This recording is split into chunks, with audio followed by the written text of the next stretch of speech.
Assalamualaikum warahmatullahi wabarakatuh. Ya Rabbi bil Mustafa balligh maqasidana waghfir lana ma madha ya wasi'al karami. Ya Rabbi bil Mustafa balligh maqasidana waghfir lana ma madha ya wasi'al karami. A'udzu billahi minasyaitonir rajim. Bismillahirrahmanirrahim. Alhamdulillah Rabbil Alamin wa bihi nasta'inu ala umuri dunya wad din. Wassalatu wassalamu ala asrafil anbiya wal mursalin sayyidina wa habibina wa syafi'ina wa maulana Muhammadin sallallahu alaihi wasallam ajma'in. Qala Allah ta'ala subhanahu wa ta'ala, ya ayyuhalladzina amanu taqullaha wa tanzur nafsun ma qaddamat lighad wattaqullaha innallaha khabirun bima ta'malun. Shadaqallahul azim. Hadirin jamaah salat maghrib di Darussalam, alhamdulillah wa syukurillah kita masih diberikan nikmat sehat, nikmat afiat dan berbagai kenikmatan-kenikmatan yang dihayati Allah berikan kepada kita. Mudah-mudahan dari berbagai kenikmatan itu kita menghantarkannya, mengarahkannya kepada rahmat dan ridha Allah Subhanahu wa taala. Dan sampai dengan nikmat dan rahmat itu justru menghantarkan kita kepada laknat dan azab Allah. Alhamdulillah, alhamdulillah. Kembali kita syukuri kenikmatan itu dengan mengimplementasikannya, kita laksanakan berbagai kewajiban Allah, berbagai amaliyah ibadah, baik wajib maupun yang sunnah. Dan tentu kita berharap amalan-amalan kita senantiasa diterima oleh Allah Subhanahu wa ta'ala, baik amalan jasadiyah atau amalan maliyah dan amalan qalbiyah. Salawat dan salam senantiasa kita sampaikan atas junjungan kita Nabi Muhammad sallallahu alaihi wasallam dan keluarga dan para sahabatnya. Mudah-mudahan kita sebagai umatnya senantiasa diberi kekuatan untuk istiqomah, sekali lagi kekuatan untuk istiqomah dalam beribadah sampai akhir hayat kita. Mudah-mudahan akhir hayat kita husnul khatimah dan bersyafaat dari Rasulullah Muhammad sallallahu alaihi wasallam. Amin ya rabbal alamin. Para sekalian, kita lanjutkan pembacaan kitab Isyarafi Ummati Muhammadin sallallahu alaihi wasallam, yaitu berbagai keutamaan sebagai umat Muhammad sallallahu alaihi wasallam yang pada malam Senin lalu sampai kepada keutamaan menunaikan zakat. Kemarin kita sudah bicarakan bahwa Islam itu dibangun, didirikan atas dasar 5 perkara, yang diantaranya adalah persoalan zakat. Nah, zakat itu di dalam literatur Islam, sedekah, maksudnya sedekah. Ya, sedekah itu bisa wajib, bisa sunnah. Ya. Nah, sedekah yang wajib itulah yang bernama zakat. Ya. Ada zakat fitrah, ada zakat mal, zakat harta, atau zakat tijarah, atau zakat ternak, atau zakat makanan pokok, atau zakat buah-buahan. Itu di dalam fikih ada rinciannya. Ada yang 2,5%, ada yang 5% dan seterusnya. Termasuk zakat hewan, baik itu unta, sapi, kambing. Nah, kita dalam hal ini tidak secara fikihnya, tapi apa yang menjadi kelebihan daripada orang-orang yang menunaikan zakatnya atau sedekahnya. Karena kita semua tahu bahwa kalau yang sedekah itu wajib disebut zakat, Tapi kalau yang sunnah ya sedekah, baik infak dan seterusnya. Nah perbedaannya, kalau zakat, sedekah yang wajib yang disebut zakat itu jelas pembagiannya, artinya mustahiknya tidak boleh keluar dari 8 asnaf itu. Ya, kita semua mungkin sudah hafal ayat yang berbunyi innamas shadaqatu. Ya, judulnya bukan innamas zakat, tapi innamas shadaqatu. Sesungguhnya sedekah yang wajib tadi yang zakat, ya, yang harta dan seterusnya itu tidak boleh lepas dari 8 itu. Maka sesungguhnya kalau kita menyumbang masjid, menyumbang pesantren, tidak boleh uang dari zakat. Kemarin kita minta arahan dari Pak Buya Yahya tentang bagaimana mengelola jamaah yang berzakat itu, maka keuangannya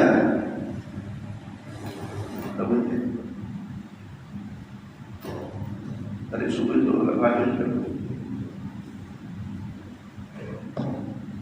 jadi pengelolaannya harus dipisah dari kas masjid.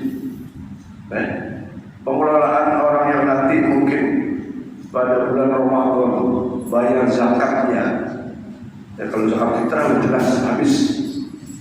Tapi zakat mal tidak bisa dimasukkan ke kas masjid, tapi harus dibagi kepada 8 kelompok itu yang ada. Boleh secara langsung maupun ditunda pendistribusiannya, misalnya kepada fakir, kepada pada fakir, terus miskin, terus mu'allaf, terus al-gharib, kemudian sabilillah, ibnu sabil, ya. Maka boleh tidak langsung saat itu dibagikan, tapi boleh ditunda. Nanti siapa tahu, misalnya minggu depan atau bulan depan ada betul-betul orang fakir yang membutuhkan, ya, yang membutuhkan. Jadi memang ini tahun-tahun lalu kita gabung kas masjid dengan zakat mal. Ya.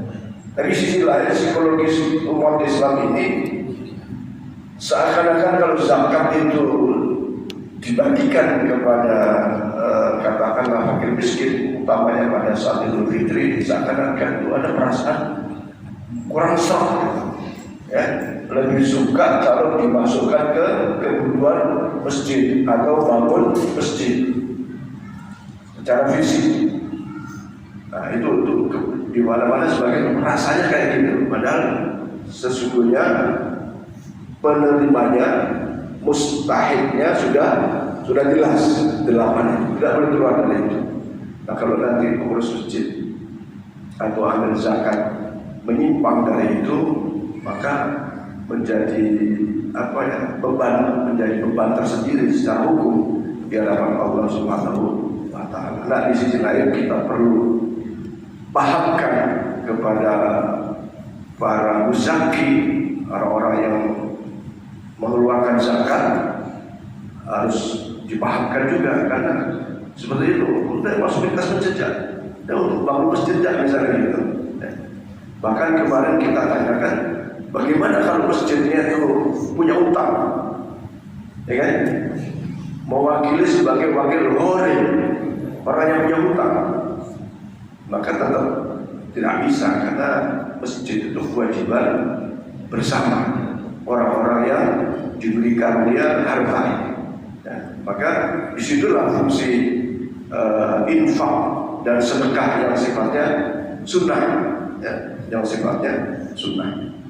Mudah-mudahan nanti badan amil zakat kita bisa mengelola dengan baik, dan kita harus sudah mulai mendata siapa yang fakir, siapa yang miskin, ya, atau bahasanya yang duafa, ya. Kalau budak kan tidak ada, ya. Kalau mu'allaf, ya mu'allaf, orang yang baru masuk Islam, yang keimanannya masih lemah. Di sini pun sudah ada mu'alafah sudah lama nih. Mu'alafahnya sudah berpuluh tahun ya. Nah, saya kira maksud mu'alaf masuk dalam mustahik itu sesungguhnya untuk menarik perhatian, untuk menunjukkan bahwa Islam itu peduli tentang orang-orang yang baru masuk Islam. Itu ada kepedulian di dalam membantu sesama umat manusia. Maka dinata yang mustahik ini supaya nanti kalau ada yang bayar zakat mal, zakat tijarah dan lain-lain, kita tidak salah di dalam mendistribusikan kepada mustahik.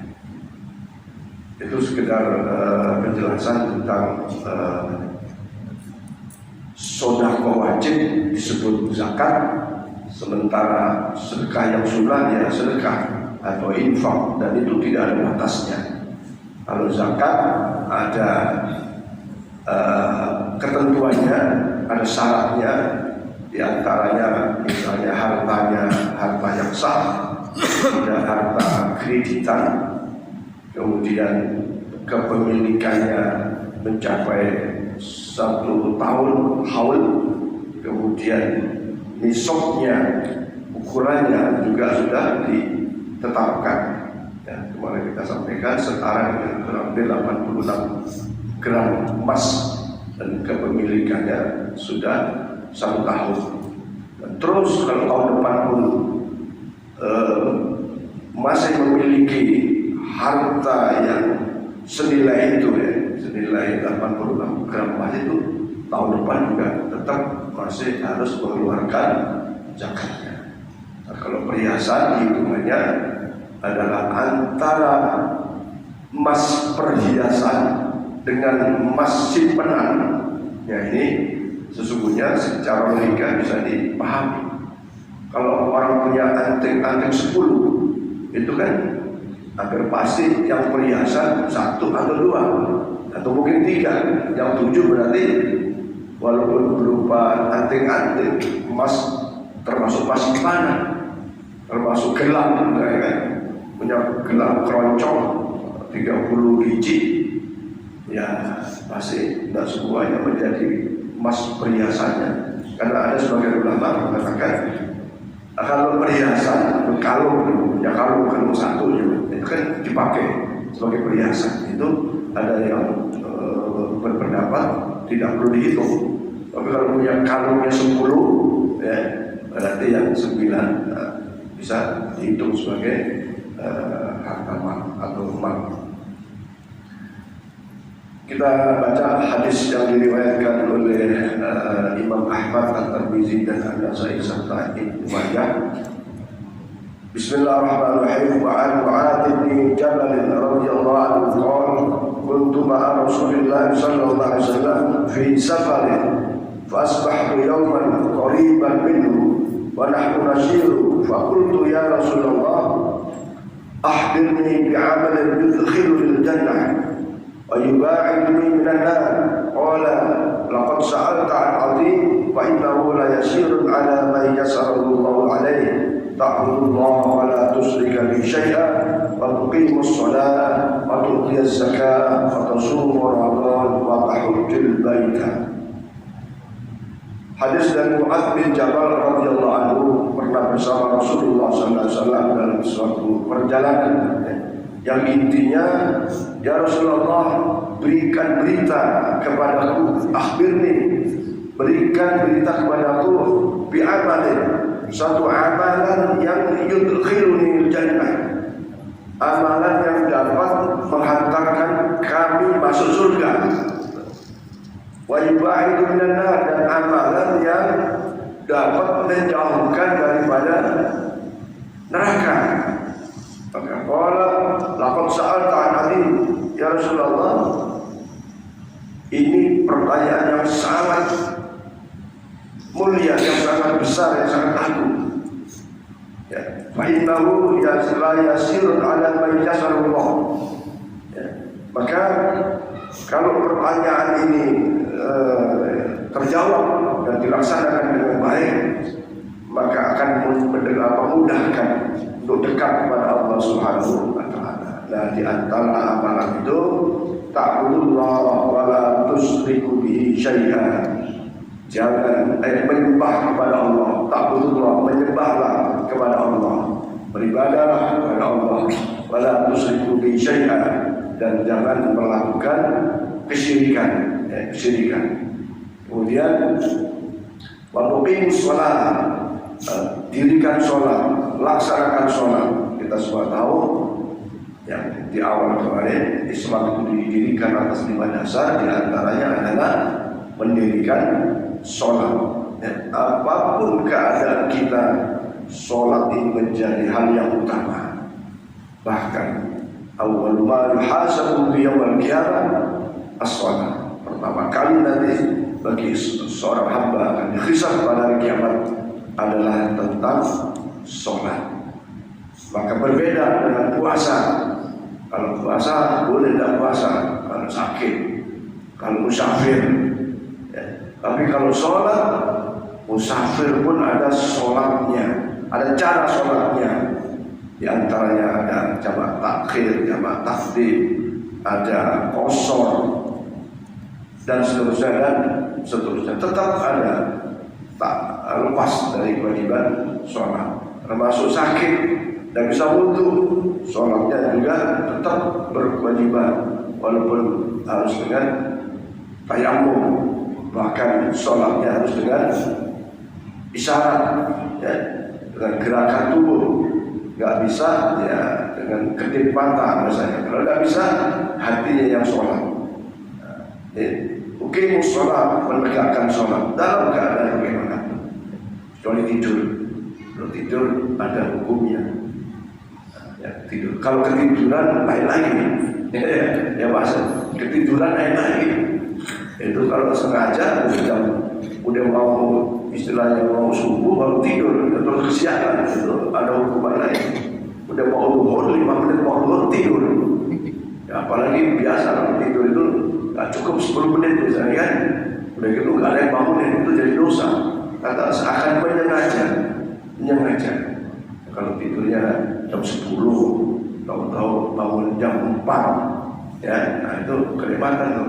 Insya Allah nggak dosa, tapi bangun langsung sholat.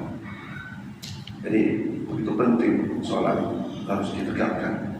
Waktu dia zakat, amalan yang dapat menghantarkan masuk surga dan menjauhkan daripada neraka. Waktu dia zakat, menunaikan zakat bagi yang mampu, Nah, yang tidak mampu yang tidak zakat. Seperti tadi syarat-syarat yang disebutkan tadi dalam kajian fikih, syarat tadi ya kalau muslim pasti artinya kepemilikan yang sah dan mencapai haul dan nisab. Bagaimana kalau gajinya banyak, terus setiap bulan mengeluarkan zakatnya 2,5%. Nah ini kita berhusnuzon kepada Allah karena khawatir nanti nggak bisa ngumpulin pas 1 tahun, ya dibenarkan juga oleh syariat zakat yang dilakukan setiap bulan. Bahasa lain zakat profesi, ya. Zakat profesi ini bagian dari kias dalam pandangan fikih, dibolehkan.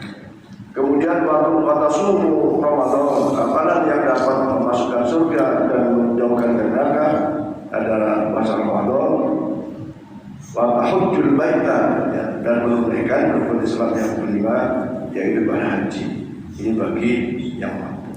Nah, para jemaah sekalian, mudah-mudahan kita semua diberi kemampuan untuk bisa menunaikan sholat dengan baik, zakat, dan haji. Yang belum haji, mudah-mudahan pada saatnya diberi rezeki oleh Allah bisa menunaikan ibadah haji rukun Islam yang kelima, karena begitu besar fadilah pahala orang yang pergi haji.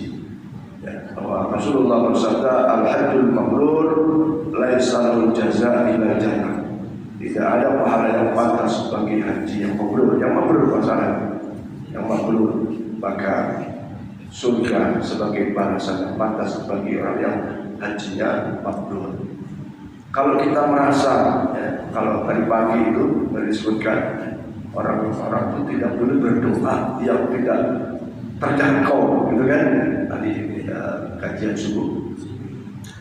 Maka kalau kita merasa duitnya pun pas-pasan, begitu hari dapat habis, boro-boro misalnya aku untuk haji, bagaimana supaya dapat pahala haji? Ya gampang. Yang pertama, jangan pernah tinggalkan sholat Jumat, ya kan? Nah tadi yang Jumat kan sebut al-Jum'ah Sayyidul Ayyam wa hajjul fuqara, ya. Jumatan itu hajinya orang-orang fakir, wa aidul masakin, dan hari rayanya orang-orang miskin. Maka kalau sekarang ramai di masjid ada Jumatan makan-makan, itu sebenarnya tuntunan Rasulullah itu. Ya, kita baru sekali kemarin ngobrol sama Pak Asep, gimana Pak Asep tiap Jumat ada makanan yang enak-enak, itu ramai banget. Itu aidul masakin. Hari raya kan ada istilah hari makan-makan, apalagi hari raya kurban, hari makan-makan. Nah, Baru salah kapan? Cuma sekali aja tuh. Udah gitu kata Pak Bayan nggak selera ya. Apa namanya levelnya, nggak level. Tapi kata Ustaz Kurban, saya pernah ngobrol itu, udah Pak Ustaz, kalau Jawanya lebih banyak, ayo pokoknya tiap subuh kasih makan. Diam masih kuasa seadanya, goreng tempe, goreng tahu tiap hari. Yang penting sambalnya jangan ketinggalan. Lama-lama itu begitu. Alhamdulillah Pak Haji ini kebetulan ada. Saya tadi pagi dan subuhnya banyak yang ada, ya. Karena kurang pernah itu kurang. Jadi ya maaf, saya pernah sampaikan malam Jumat pun ayo kita nanti insya Allah malam Jumat depan sudah ada kuih. Tidak tahu siapa yang nyumbangnya, pokoknya ya bukan karena kue, tapi boleh jadi anak-anak karena kue, nggak apa-apa.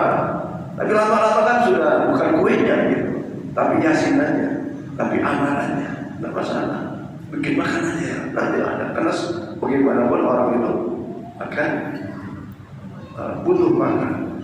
Maka Rasulullah pada saat hijrah dari Mekah ke Madinah, apa yang diperintahkan pertama di samping absus salam, menyebarkan kedamaian, yang kedua in'am ta'am, ya, memberi makan. Bagaimana sholat bisa kuat kalau lapar? Ya, kembali kepada persoalan zakat, bahwa pentingnya zakat bagi orang Islam, karena di antara umat Islam banyak yang miskin, yang fakir dan seterusnya. Dan pentingnya haji, ibadah pahala haji. Kalau tidak bisa haji, ya sudah. Tadi Jumatan. Yang kedua, ikuti jamaah subuh. Ya, Rasulullah bersabda, "Man sholat as-subhi bi jama'atin, thumma qa'ada."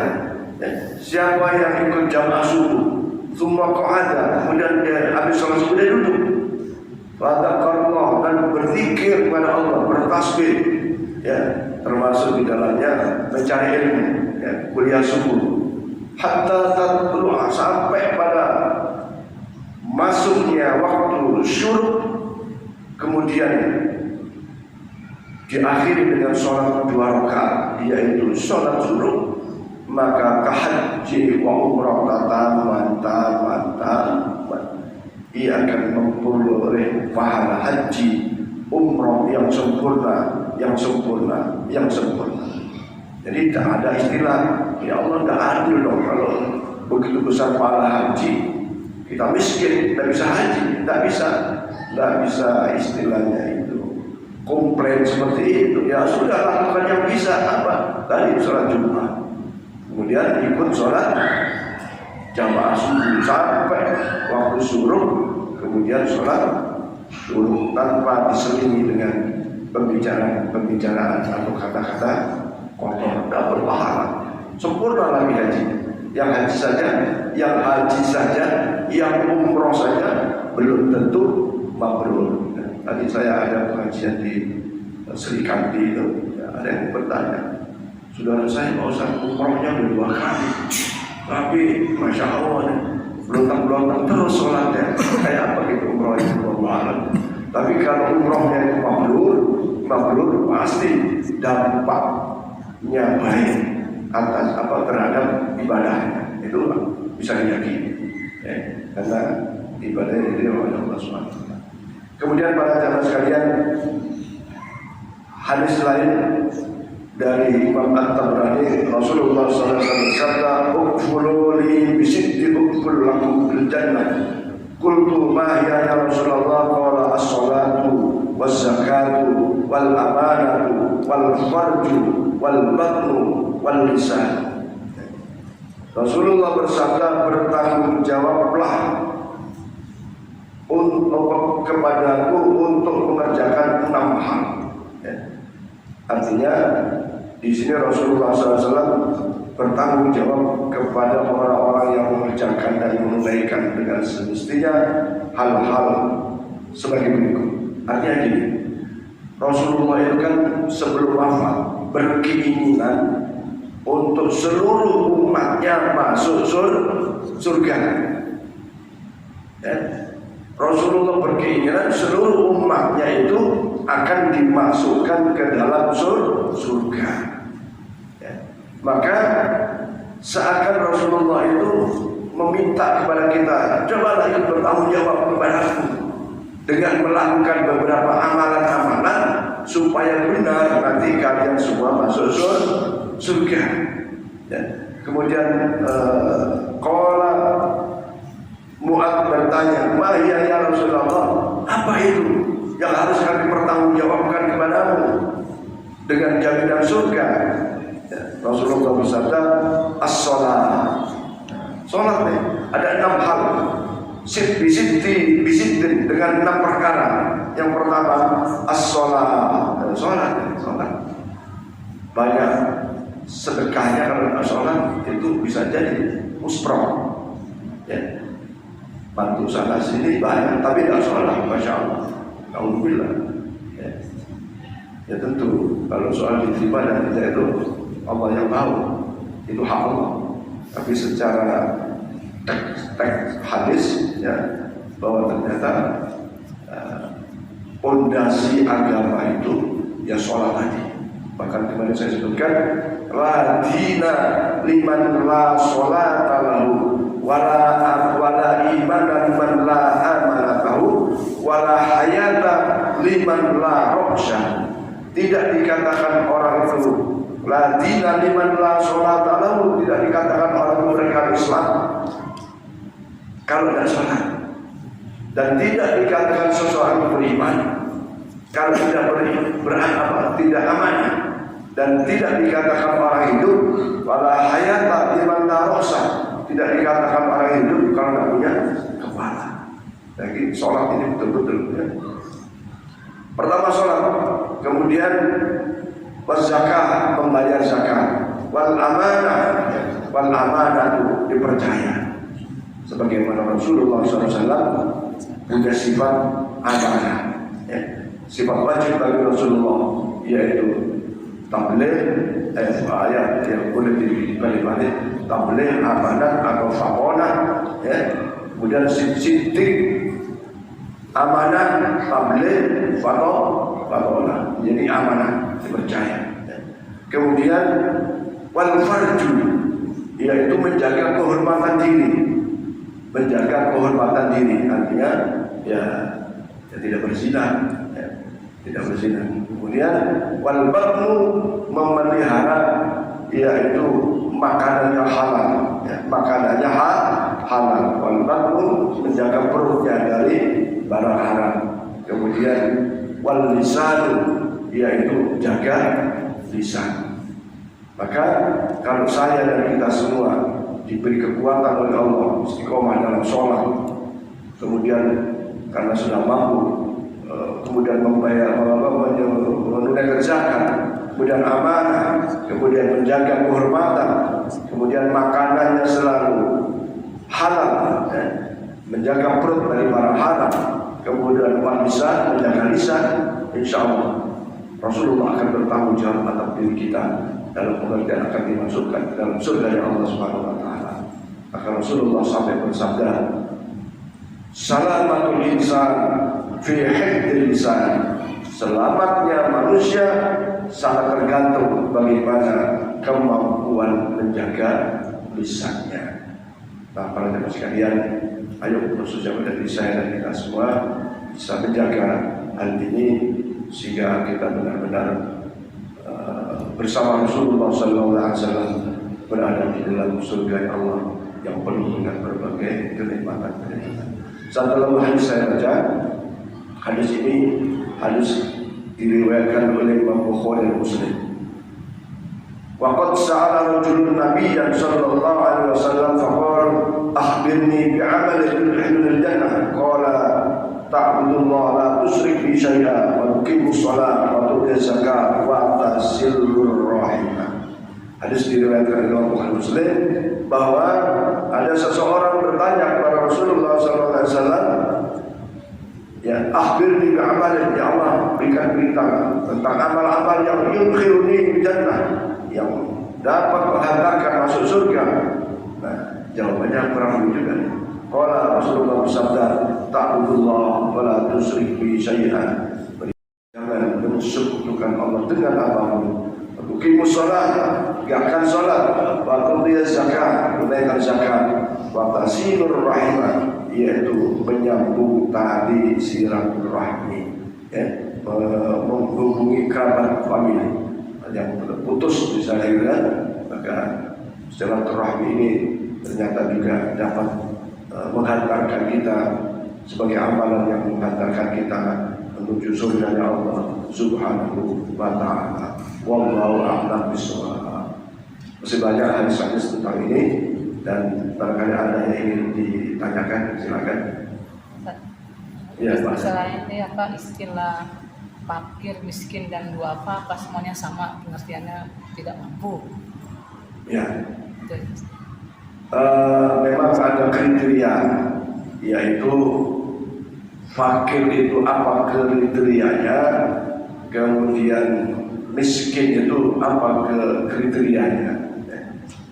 Kalau fakir itu kriterianya adalah orang yang umpamanya ya kebutuhannya 1.000, tapi hasil dari pekerjaannya itu sekitar 700 atau 800, masih ada kekurangan dari kebutuhan pokoknya, ya, bukan kebutuhan yang sifatnya mewah-mewah atau apa ya, kebutuhan pokok.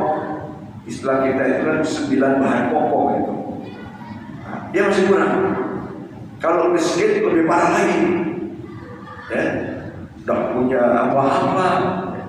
Kalau yang tadi itu ya kebutuhannya itu rumah masih kontrak, tapi ya itulah intinya penghasilannya masih minus dari kebutuhan pokoknya. Kebutuhan pokok kan ya rumah, ya, rumah, tempat tinggal, sandang, ya, pangan, termasuk pendidikan, ya, termasuk pendidikan. Nah, tentu saja pendidikan yang dimaksud adalah pendidikan agama, ya, pendidikan agama. Nah, itu fakir dan miskin. Miskin lebih parah lagi. Kemudian duafa ini tentu saja di samping tidak bisa mencukupi kebutuhannya, ditambah lagi dengan lemahnya fisik, ya, lemahnya fisik, tidak bisa kerja, mana lemah, ya, lemahnya nggak dibuat-buat, bukan malas. Kalau malas itu kan mungkin fisiknya sempurna dan seterusnya, tapi memang malas, ya ini lain soal. Tapi duafa orang yang tak punya kemampuan secara fisik maupun kemampuan secara finansial, ya. Apalagi tak punya ilmu, ya, lemah ilmu. Kalau lemah fisik, misalnya nggak bisa jalan tapi bisa didorong pakai roda, tapi punya kelebihan ilmu, dia bisa ngajar, ya. Banyak sekarang atlet apa itu istilahnya, para paralimpik itu ternyata wah Kalau yang punya kelebihan, ya, mau kiroat kan atau yang lain-lain itu ternyata ya finansialnya lebih dari kita ya. Apalagi yang paling ya, di Papua itu miliaran mereka dapat hadiah. Ya. Fisiknya berkekurangan, tapi otaknya bayangkan buta tapi bisa Al-Quran, juara kori misalnya, ya. Itu pasal ya. Dan mengenai doa apa ini sangat tergantung dengan lingkungan, ya, dengan lingkungan. Intinya kebutuhan pokok dalam kehidupannya dia tidak mampu memenuhinya, ditambah lagi lemah fisiknya, ya, lemah fisiknya.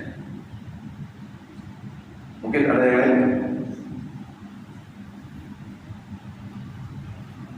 Kalau tidak ada, ya, pada jamaah sekalian, ingin kami sampaikan bahwa kita punya rencana penyempurnaan masjid, ya, saya kira tetap berjalan, dan mudah-mudahan saya mengajak mereka semua untuk sering-sering berdoa di sholatnya pada saat sujud, ya, masing-masing berdoa supaya Allah memberikan kemudahan untuk bisa menyelesaikan penyempurnaan masjid di bagian luar, ya. Nanti ada yang sudah diprogramkan itu, ada menara, ada gedung TPA, ada pagar, ada halaman masjid, ya. Jadi mulai sekarang yang mungkin sudah banyak yang biasa berdoa, maka terus berdoa supaya masjid kita tambah sempurna, tambah baik, dan jamaahnya tambah lama, tambah banyak, sehingga sedekah para donatur ini semakin banyak yang sholat, semakin banyak pahalanya yang mereka terima, yang mereka peroleh. Saya kira demikian, dan kita tutup dengan Al-Fatihah. A'udzubillahi minasyaitonir rajim. Bismillahirrahmanirrahim. Iyyaka na'budu wa iyyaka nasta'in. Shiratal mustaqim. Shiratal ladzina an'amta 'alaihim ghairil maghdubi 'alaihim waladdallin. Bismillahirrahmanirrahim. Alhamdulillahil alamin. Allahumma shalli 'ala sayyidina Muhammad wa 'ala ali sayyidina Muhammad. Allahumma ighfir lana dhunubana wa li walidina warhamhum kama rabbayana shaghira. Allahumma rabbana zidna 'ilman nafi'a wa 'amalan mutaqabbalan wa rizqan wasi'an barakan halalan thayyiban. Allahumma ij'al umurana umur dunya wal akhirah. Allahumma ij'al umurana umur dunya wal akhirah. Allahumma ij'al umurana ma'rahatan fi qulubina wa sajidina wa salama. Al-afiyah hasil maqasidana wa hasil maqasidana fi hadhihi al-jama'ah wa hasil maqasidana pada masjid Darussalam bi rahmatika ya arhamar rahimin. Rabbana hab lana min azwajina wa dhurriyyatina qurrata a'yun waj'alna lil muttaqina imama. Rabbana atina fid dunya hasanah wa fil akhirati hasanah wa qina adzaban nar. Walhamdulillahi rabbil alamin. Lebih-lebihnya mohon maaf. Adallahu wa ihsan. Wassalamu alaikum warahmatullahi wabarakatuh.